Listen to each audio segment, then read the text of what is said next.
ಸತತ 4ನೇ ಅವಧಿಗೆ ಬಾಂಗ್ಲಾ ಪ್ರಧಾನಿಯಾದ ಶೇಖ್ ಹಸೀನಾರಿಗೆ ಪ್ರಧಾನಿ ನರೇಂದ್ರ ಮೋದಿ ಅಭಿನಂದನೆ ಸಲ್ಲಿಸಿದ್ದಾರೆ. ಈ ಕುರಿತು ಸಾಮಾಜಿಕ ಜಾಲತಾಣದಲ್ಲಿ ಟ್ವೀಟ್ ಮಾಡಿರುವ ಪ್ರಧಾನಿ, ಚುನಾವಣೆಗಳನ್ನು ಯಶಸ್ವಿಯಾಗಿ ನಡೆಸಿದ್ದಕ್ಕಾಗಿ ನಾನು ಬಾಂಗ್ಲಾದೇಶದ ಜನರನ್ನ ಅಭಿನಂದಿಸುತ್ತೇನೆ. ಬಾಂಗ್ಲಾದೇಶದೊಂದಿಗಿನ ನಮ್ಮ ನಿರಂತರ ಮತ್ತು ಜನಕೇಂದ್ರಿತ ಪಾಲುದಾರಿಕೆಯನ್ನ ಇನ್ನಷ್ಟು ಬಲಪಡಿಸುವುದಕ್ಕೆ ನಾವು ಬದ್ಧರಾಗಿದ್ದೇವೆ ಅಂತ ಪ್ರಧಾನಿ ಹೇಳಿದ್ದಾರೆ.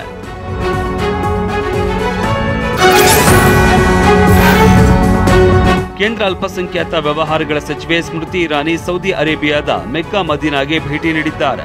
ಅವರೊಂದಿಗೆ ವಿದೇಶಾಂಗ ವ್ಯವಹಾರಗಳ ರಾಜ್ಯ ಸಚಿವ ವಿ ಮುರಳೀಧರನ್ ಕೂಡ ತೆರಳಿದ್ದಾರೆ.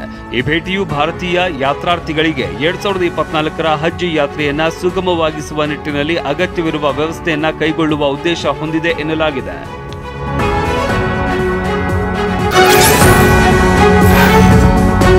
ವೈದ್ಯರು ಬರೆದುಕೊಡುವ ಚೀಟಿಯನ್ನು ಅರ್ಥ ಮಾಡಿಕೊಳ್ಳುವುದು ಅಷ್ಟು ಸುಲಭ ಅಲ್ಲ. ಇದೀಗ ಇದೇ ವಿಚಾರ ಒಡಿಶಾ ಹೈಕೋರ್ಟ್ನಲ್ಲಿ ಸದ್ದು ಮಾಡಿದೆ.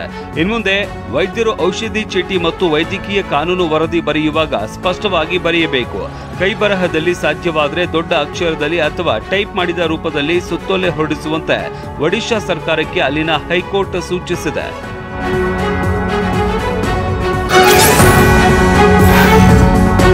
ಮಹಾರಾಷ್ಟ್ರದ ರಾಯಗಢ ಜಿಲ್ಲೆಯ ಉರಾನ್ನಲ್ಲಿ ಭಾರೀ ಅಗ್ನಿ ಅವಘಡ ಸಂಭವಿಸಿದೆ. ಸರಕು ಸಂಗ್ರಹ ಗೋದಾಮಿನಲ್ಲಿ ಬೆಂಕಿ ಧಗಧಗಿಸಿ ಹೊತ್ತಿ ಉರಿದಿದೆ.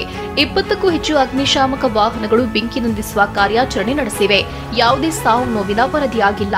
ಆದರೆ ಕೋಟ್ಯಂತರ ರೂಪಾಯಿ ಮೌಲ್ಯದ ವಸ್ತುಗಳು ಸುಟ್ಟು ಹೋಗಿವೆ.